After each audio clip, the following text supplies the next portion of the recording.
Global equity markets finished the decade with a bang. 20% returns all around the world. We head into 2020. Consensus is lower interest rates, higher equity markets.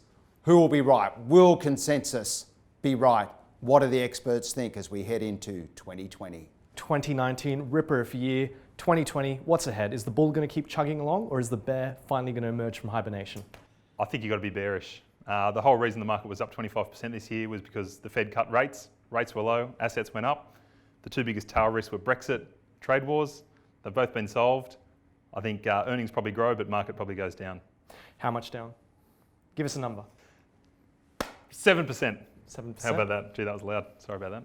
Well, if you look at the macro backdrop, the central banks around the world have made a commitment to continue to put liquidity and pump up the markets as long as inflation stays low. So with that behind us, we think we can still get the EPS growth around the 5%. You've got dividend yield around 4%. So we're thinking somewhere between 5 and 15, just to give that little room for error in terms Up of to percent. 15. 5 to 15%. That'd be terrific. Well, with these low interest rates, we think you could even see a point higher in the multiple, just because equities are cheap relative to fixed interest, where you're seeing negative real rates of return in some cases now. I'm always a bull. But I think you need to put some context around that. If you start the year on 1 January, global markets are up over 23%. If you start the year on 1 October and look at it now, it's up 6%. Okay, so actually markets have been very strong, but after a very difficult fourth quarter. I think you're not going to see monetary policy turn the other way. You're possibly going to see more fiscal stimulus, interest rates staying low. Equities are a great place to be. Yeah, look, I think you're right. The market's had a really stellar run this year. I think that's probably been more about multiple expansion rather than earnings growth. So I think at some point that disjoint will have to rebase. But looking into next year, I think we're still in kind of a low growth environment, and rates will continue to compress. So I think we'll still probably get growth this year. But it'll be a lot more moderate than what we are seeing. Come on, give us a percentage. How much will it be up? I don't know, 8. 8%. That's not too bad. That's not too bad. Not too bad. We're bullish. It feels sort of foolish saying we're bullish given what the move we've had this year, but I think the old saying, don't fight the Fed. We've got the 3 largest central banks in the world all expanding their balance sheets in a coordinated fashion, $100 billion a month between them all. Bank of Japan, ECB, the Fed. Look, you wouldn't want to stay in front of that liquidity wall. They want to get volatility down. They want to, flatten the risk curve. So we've seen cash rates decline. We've seen bond yields decline. I'm a bull as well. A bit more cautious than I was this time last year, just because of where valuations have got to now. I think you'll see very little volatility this year, and I think you'll get a bit more of that next year. But I think this low rate environment continues to pull money into the market, and it's good for price momentum as well. I'm going to stay on the bearish side. I think, unlike last year at this time when we were headed in with prices that adjusted down, we've come into this year with a lot of momentum, and it probably means the first period in 2020 looks quite good, but we're not going to get any more assistance from the Fed. Okay, they're not, in an election year, they're not going to raise rates, but the multiple expansion probably leads in the first half of the year, and then it tails off, I think, and maybe earnings aren't quite as good in the US and elsewhere in the world in this low growth environment. So I'll be saying down 5 to 6%. Well, you know what, Michelle, markets are so unpredictable over the short term. As Benjamin Graham said, the market's a voting machine in the short term. Frankly, your guess is as good as mine. I think markets go higher in 2020. If you look at where rates are relative to the market's still trading at a discount relative to its historic market relative valuation. So I think that's supportive.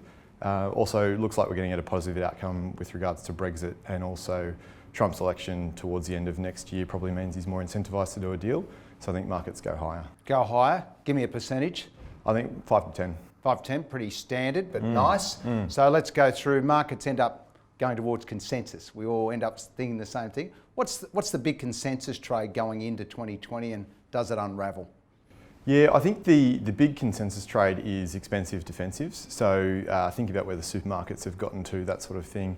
And that's largely a rates-driven view or explanation as well. So investors that have previously looked for defensive, smooth return profiles can't get them in fixed income anymore. So they've shifted into the equity markets, as I mentioned, moved into defensive like supermarkets, infrastructure, toll roads, airports. REITs has been a big focus. Does it unwind? I think towards the latter half of the year, as we potentially get more expectation built into rising rates, then yeah, I think it does unwind. I think consensus trade is the lack of volatility. We've come out of a couple of things. The China-US trade situation seems for the moment to be tucked into bed. We've had what we believe now the UK election and Brexit sold. I don't know whether it is, but that's what the market's thinking. And the Fed's basically said we're not going to interfere over the next 12 months. So everyone's perceiving the macro risk is gone, which is a dangerous sign. Volatility is very low, especially since about October. And I think volatility could actually rear its head for reasons we can't see yet. So just be in for a rocky ride, especially as we get beyond the first quarter of 2020. Well, the big one, and would be a big unravelling, is if inflation doesn't stay benign, i.e. we get a spike in inflation, interest rates go up. Now, if that's accompanied by growth, you could see the market really selling off growth stocks to buy value stocks, and that's what we're watching at the moment, just that inflation figure. Oh, I think everybody believes interest rates are going to stay low. I actually don't think that's necessarily wrong. I think everybody thinks Trump's probably going to get to power. Not necessarily wrong. Where would they be wrong? There's been a firm consensus that the Boeing 737 MAX would come back into service sometimes in 2020, and that's looking increasingly unlikely. So I wouldn't be long Boeing right now. Yeah, well, it hasn't hurt yet, but I think long growth has definitely been a crowded trade. Which has actually worked, but you know, as I said, around the market, I think it's been mostly around multiple expansion. So at some point, you know, it's worth watching out. Come back to bite us. The biggest one is lower for longer. You know, I don't know what breaks it, but if you look back at history, it's very rare for a commodity or any kind of asset to go down and stay down forever. So we'll see some volatility, and I think there's a lot of people on the lower for longer side of the boat, and it won't take much to start to rocket a bit. I can't think of a genuine consensus trade within equities. I think it's actually quite hard. I would have said it was momentum and tech 3 months ago, but those stocks are well off their highs. I would have said it was gold. They've come right back. So look, I think it goes back to inflation. I think inflation is the big macro trade at the moment. The consensus is inflation's never coming back. You know, I think that's a risk when you look at oil price. It looks looking like it wants to break out. Copper's ticking up. You know, economic surprise indices in the US are on the rise. You know, I think average hourly earnings, a tight labour market. There's a bit of inflation risk in the system over the next couple of years, and that's clearly not a consensus trade. Well, I think the biggest one has got to be the lower rates for longer story. I mean, I've just quoted it. I think it's probably right for now, but everything is being priced off that mantra. And if you did see a kick up in inflation or anything like that around the world, everyone's positioned one way, and you know it'll go the other way. Yeah. For us, the consensus view is very much lower interest rates for longer. The market's reached fresh highs this year off the back of that tailwind, and it's really raised valuations across the board. For us, that means the risk is really around rates going higher from here. So the risk of inflation blowing out in the US, or a positive growth surprise, you know, with the US and China trade war resolving as well. So that we would see as the biggest risk really to countervailing that consensus view.